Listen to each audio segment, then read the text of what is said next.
안녕하세요. 범법인 대행 파트너스 이승재 변호사입니다. 안녕하세요. 김하민 변호사입니다. 경찰로부터 고소장이 접수되었다는 연락은 갑작스럽게 찾아오는 경우가 많습니다.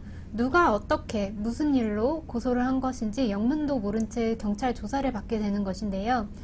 특히 경찰서에서는 빠른 시일 내에 출석을 하라고 하는 경우가 많아서 아무런 준비 없이 경찰을 마주하게 되는 것입니다. 그런데 대부분의 분들이 경찰 조사를 받아본 적도 없고 경찰 또한 내일이나 내일 모레 오셔서 간단히만 말씀해 주시면 된다라고 간단하게 말을 하기 때문에 조사 시에 실수를 하게 되는 경우도 정말 많은데요. 형사 전문 변호사인 제 입장에서는 참으로 안타까운 경우도 정말 많이 보았습니다.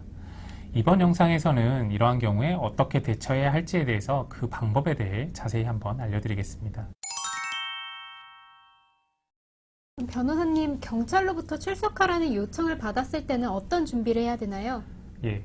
많은 경찰분들이 별일이 아닌 것처럼 안심시키는 경우가 정말 많은데요.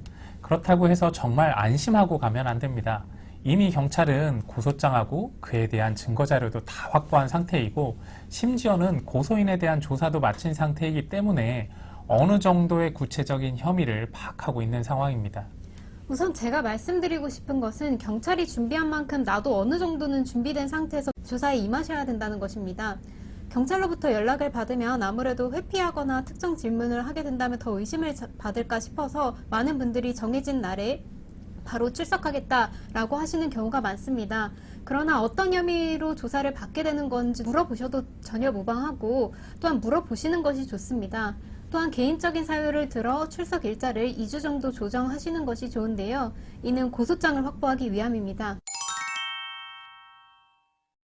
변호사님, 고소장은 어떻게 확보를 해야 될까요? 저희가 저번 영상에서 한번 말씀드린 적이 있는데요. 다시 한번 말씀드리자면 고소장은 원칙적으로 정보공개 청구를 통해서 확보하실 수 있습니다. 우선 정보공개 포털에 접속하셔서 고소장 연락복사 신청을 하게 되면 인터넷을 통해서 집에서 간단하게 고소장을 확보하실 수도 있습니다. 이러한 정보공개 청구를 하게 되면 최대 열흘 정도의 시간이 소요될 수도 있기 때문에 2주 정도는 넉넉히 시간을 두고 출석 일자를 조정하시라고 말씀드렸던 겁니다. 고소장에서는 무엇을 확인하고 고소장을 토대로 무엇을 준비해야 하나요? 우선 제일 먼저 어떠한 혐의를 받고 있는지를 파악해야 할 건데요. 상대방이 그러한 혐의를 주장하는 이유 역시 파악하셔야만 합니다. 그 주장 요지를 기준으로 이에 대한 반박 진술과 그 진술을 뒷받침해 줄 수 있는 증거를 빠른 시일 내에 확보하시는 것이 필수적일 텐데요.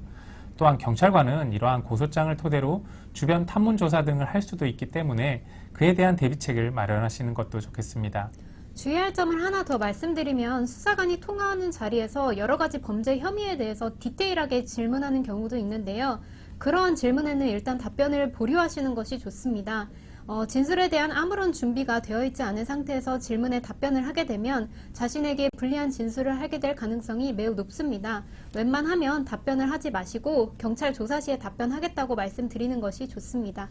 지금 고소장을 받아서 당혹스러운 상황에 만약 계신다면 형사 전문 변호사의 도움을 받는 것이 가장 좋은 해결책이 될 수 있습니다. 도움이 필요하시다면 저희 법인의 상담을 요청하시길 바랍니다. 오늘 영상 도움 되셨길 바라고요. 구독과 좋아요도 부탁드립니다. 감사합니다. 감사합니다.